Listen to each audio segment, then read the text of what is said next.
জামিন পেলেন পার্থ চ্যাটার্জি। প্রাথমিক নিয়োগ দুর্নীতি মামলায় সিবিআই এর করা মামলায় শোন অ্যারেস্ট হন পার্থর জামিন মঞ্জুর। শর্ত সাপেক্ষে জামিন পার্থ চ্যাটার্জি। প্রাক্তন শিক্ষামন্ত্রী শিক্ষক নিয়োগ দুর্নীতি মামলায় 2022-এর 22শে জুলাই গ্রেফতার Partha Chatterjee. SSC, group C, group D প্রাথমিক একের পর এক নিয়োগের দুর্নীতি গ্রেফতার প্রাক্তন শিক্ষামন্ত্রী পার্থ চ্যাটার্জি। বেহালা পশ্চিমের তৃণমূল বিধায়ক 2022-এর 22শে জুলাই গ্রেফতার হওয়ার পর এর আগে ইডির করা মামলায় জামিন মঞ্জুর, আর এবার সিবিআই এর করা মামলায় গ্রেফতার হন 2024-এ শোন অ্যারেস্ট পার্থ চ্যাটার্জি।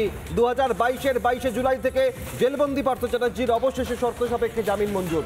পাসপোর্ট জমা রাখতে হবে, কোনো সাক্ষীদের সঙ্গে যোগাযোগ করতে পারবেন না।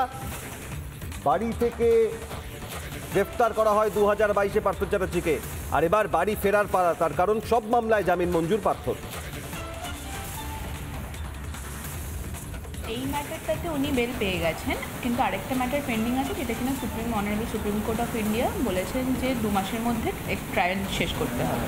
সো অলরেডি 1 মান্থ হয়ে গেছে, হোপফুলি ওই আরেকটা 1 মাস আমরা মিডলেই আছি, ওটা শেষ হয়ে গেলে he will be granted bail. But এই ম্যাটারটাতে হি হ্যাজ বিন রিলিজড। একটা শর্ত দিয়েছে, যেমনি বেল বন্ড দিতে হবে 10 লাখ টাকার, আর এটা ছাড়া বলেছে ট্রায়াল কোর্টের নির্দেশ ছাড়া এই ট্রায়াল কোর্টের জুরিসডিকশনের বাইরে না যেতে হবে। তো যতবার বাইরে যাবেন তো he will have to take the prior permission of the honourable trial court.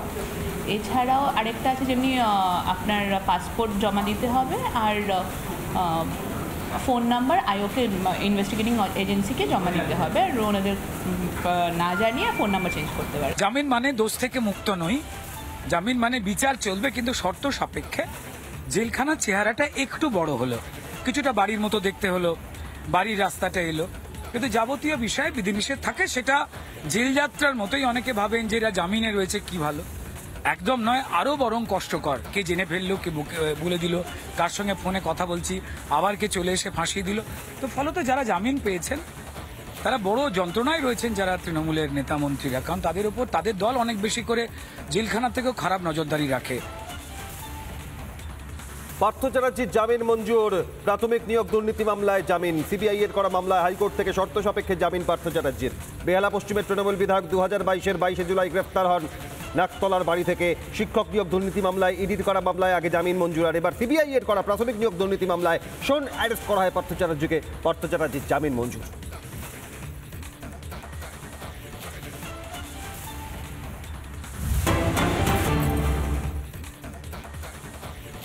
পুজোর ছুটিতে বন্ধ রাখতে হবে হোস্টেল।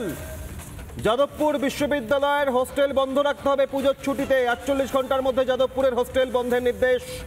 বিশ্ববিদ্যালয় কর্তৃপক্ষকে নির্দেশ কলকাতা হাইকোর্টের। কোনো হোস্টেলে যেন তালা খোলা না থাকে তা খতিয়ে দেখবে যাদবপুর থানার পুলিশ। আর এই যাদবপুরেই 2023-এ হস্টেলের বারান্দা থেকে পড়ে রহস্য মৃত্যু হয় বাংলা বিভাগের মেধাবী পড়ুয়ার। আর এবার পুজোর ছুটিতে হোস্টেল বন্ধ রাখার নির্দেশ আদালতের।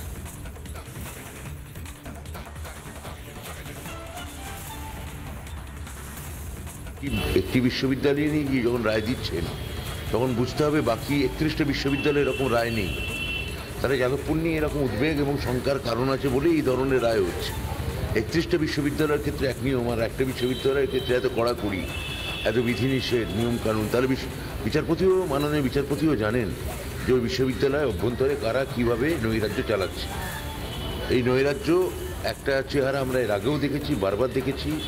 হুগলি থেকে আগত, নদিয়া থেকে আগত একটি ছেলের ছাত্রের মৃত্যু, র্যাগিংয়ের ফলে সম্প্রতি একটি মেয়ের ছাত্রীর মর্মান্তিক মৃত্যু। এই মৃত্যুগুলো আমাদের আশা করা যায় যে পরিবারের প্রতি তো আমরা কোনো শোক জানালেও সেটা পোশাকি হয়ে যায়, কিন্তু তাদের শোক তো অপূরণীয়।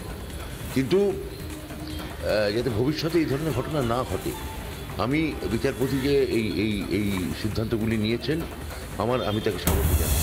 নানা ধরনের কন্টেন্ট দেখার জন্য লাইক করুন, শেয়ার করুন আমাদের ফেসবুক পেজ, সাবস্ক্রাইব করুন আমাদের ইউটিউব চ্যানেল। পাশাপাশি অন্যান্য ব্রেকিং নিউজের জন্য অবশ্যই চোখ রাখুন রিপাবলিক বাংলায়।